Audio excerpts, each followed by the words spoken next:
First, a quick clarification. I said vote affirmative. Don't do that. Please vote negative. All right.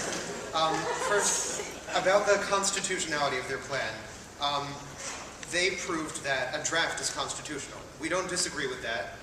There's an exception for a draft in the Constitution, but they also said that their plan is not like a draft. What their plan does require is participation in organizations that the government does not have jurisdiction over. But as I brought up before, Butler versus Perry ruled that the only organizations that the government can require participation in are things like militia and jury, which are primary functions of the state, things that the country cannot function without. We can function without more volunteers at soup kitchens or things like that, even if it's a good idea to have people volunteer there. It's not something that the government has control over. Second, talking about encouraging a service ethic. We already are encouraging a service ethic. Ben brought up that he has been volunteering and that he does it because it's rewarding, not because he's required to. I think that proves that he's contradicting his own point. Forcing somebody to do something does not make them want to do it more. It does not make them stick with it. Rather, being given the opportunity and incentives to and choosing to is what causes people to stick with it. That's what the negative supports. Jake, for example, this summer is going to Peru to work with an organization called Global Health. He's not doing this because anybody's making him. He's doing it because he feels that it's the right thing to do.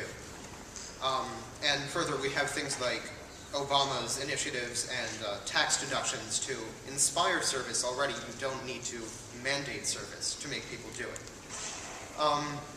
In terms of economics, they brought up that many organizations have small budgets and need more volunteers.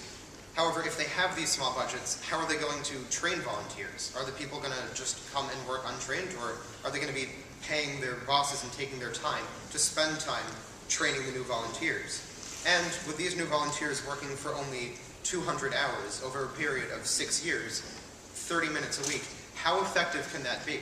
Is it really worthwhile to train millions of new people every year just so they can give back 30 minutes a week? If you are going to require service, this seems like barely enough to make a difference. The affirmative talked about a reduction in crime that this would cause, but the criminals that they were talking about who would no longer be committing crimes or winding up in jail, they would have already grown up in a community, in the same community that they did now. This isn't requiring service from elementary school on to change their childhood perspective on life. They already grew up in a poor environment, and they're already psychologically developed. Forcing them to do service later, after they already grew up in that environment, would only give them more to complain about, less freedom. I don't think that could really result in a reduction of crime. And as I've said over and over, we don't need, this just isn't a needed plan.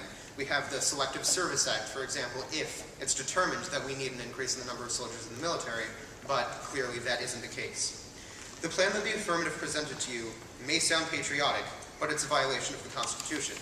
It may sound like it encourages volunteerism, but the status quo already does that without infringing on personal freedoms. They made it sound reasonable, but the costs and bureaucracy that it would require are immense, and above all, the service is just unneeded. Abraham Lincoln wrote, "I like to see a man proud of the place in which he lives. I like to see a man live so that his place may be proud of him." The negative agrees. But forcing unwilling citizens into government-controlled jobs is clearly not the way to do this. Thank you, and please vote negative.